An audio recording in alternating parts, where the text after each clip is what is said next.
Donc je m'appelle Anthony, mon nom de famille c'est Guyon.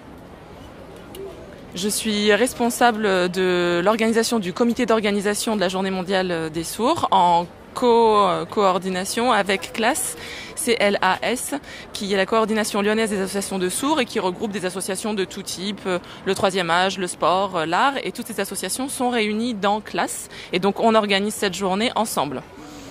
La JMS, Journée mondiale des sourds, à Lyon, elle a commencé sur une base régulière, j'entends en 2006. Ça a été la première édition, donc ça fait quand même plus d'une dizaine d'années qu'elle a lieu chaque année au mois de septembre.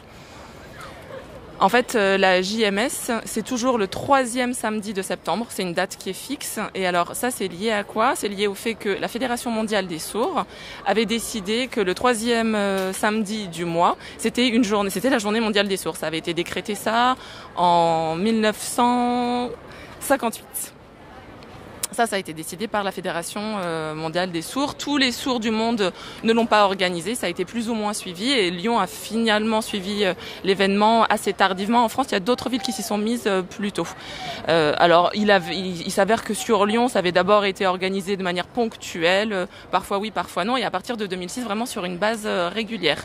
Et ça permet en fait aux entendants de réaliser, parce que souvent, ils pensent, les entendants, que les sourds sont malheureux, que c'est une oreille à réparer, que c'est des gens à soigner, qu'il faut absolument qu'ils réalisent. Et nous, on n'est pas du tout pour promouvoir ça, bien au contraire. On est là pour promouvoir notre langue, notre culture, et vraiment revendiquer le fait qu'on n'est pas du tout des personnes à réparer, bien au contraire, qu'on a notre parcours de vie. Et donc, voilà, ce qu'on veut montrer, c'est que la surdité est invisible. Et c'est bien pour ça qu'au départ, la Journée mondiale des sourds a été créée pour qu'elle devienne visible, justement, sur cette journée-là. Donc, nous, notre travail depuis 2 ans, en fait, là, c'est la 2e édition à laquelle on participe pour essayer de faire de cet événement quelque chose qui soit vraiment ouvert à la majorité des entendants, parce qu'ils n'en ont absolument pas conscience de qui nous sommes, nous, en tant que sourds. Donc on essaye d'être vraiment visible, d'où le parcours qu'on a créé aujourd'hui.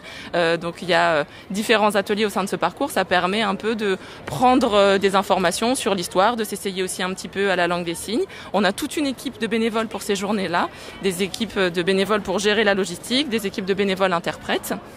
Voilà, donc c'est une grosse organisation. Je rajoute à ça le fait que l'année dernière, l'ONU a décrété une journée internationale de la langue des signes qui a été ciblée sur le 23 septembre, donc dimanche prochain. Ça, c'est devenu une journée officielle.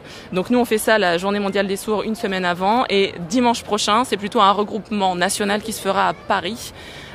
Voilà, et c'est vraiment, vous savez, il y a des journées de fierté gays et lesbiens un peu dans chaque ville, et puis après il y a un gros rassemblement à Paris. Là, c'est un peu ça aussi pour la Journée mondiale des sourds, c'est que chaque ville a son événement, et à Paris on se réunira tous dimanche prochain le 23. Voilà ce que je peux en dire. Alors, le fait d'être entendant et sourd, si un entendant et un sourd se rencontrent, pourquoi est-ce qu'ils vont se retrouver en situation de handicap l'un et l'autre? Voilà, ouais, effectivement, c'est une différence de langue en fait, donc ils vont se retrouver dans un handicap, une situation de handicap parce qu'ils n'ont pas la même langue. Donc à mon avis, ça vous l'avez déjà sûrement vu, vous l'avez déjà vu, non? Mais ce genre d'image, ça vous parle, non? Il y en a qui connaissent. En fait, c'est la dactylologie, donc l'alphabet en langue des signes, alors qu'on utilise uniquement pour épeler un prénom, par exemple. On va dire, voilà, mon prénom c'est C-A-M-I. Et en fait, quand il y a un mot qu'on n'utilise pas très souvent, par exemple, et qu'il n'y a pas de signe, là on va l'épeler. Mais dans la langue des signes, c'est quand même assez rare qu'on épelle, quoi.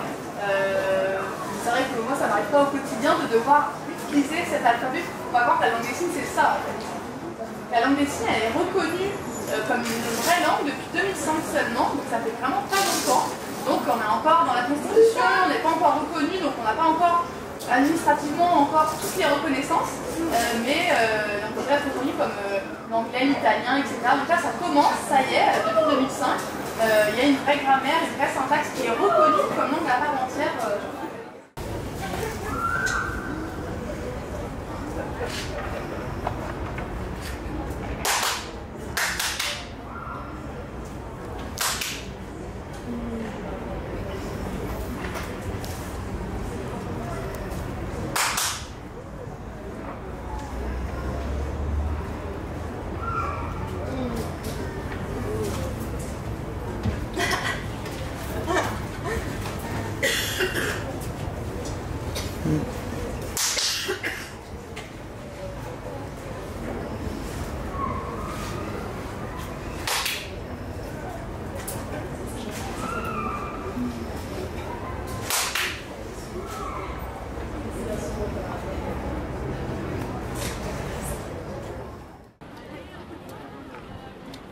Alors sur la journée mondiale des sourds, en fait nous on organise ça chaque année, toujours au mois de septembre. Ça c'est le rendez-vous annuel.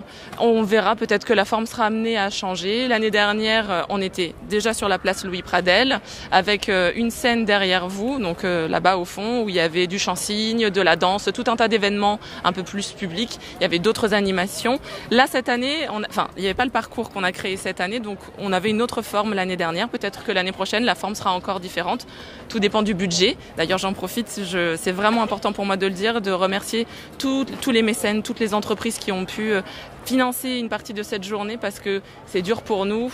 Les entendants ne connaissent pas notre culture et n'imaginent pas que la langue des signes et la culture sourde existent. Et du coup, voilà, la langue des signes et la surdité sont souvent rattachées au monde médical.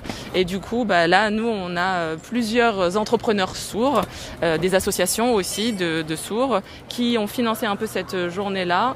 Et du coup, c'est difficile en fait de convaincre les entendants. Petit à petit, ça vient. Les coutumes et les mentalités changent. Mais bien sûr, il y aura d'autres événements sur Lyon. Nous, il y a tout un tas d'événements qui ont lieu autour de la langue des signes, des spectacles bilingues. Il y a vraiment tout un tas de choses qui sont organisées au fil de l'année sur Lyon. Par rapport à ça, mais voilà, la BDP a montré que les sourds pouvaient en fait. C'est vrai que souvent, tous les entendants, face à Aristote, ils pensaient que c'était impossible pour les sourds, qu'il fallait avoir une voix pour avancer dans la vie, mais c'est vrai que grâce à l'action de la BDP, ils ont pu faire perdurer, montrer que les sourds pouvaient évoluer dans la vie.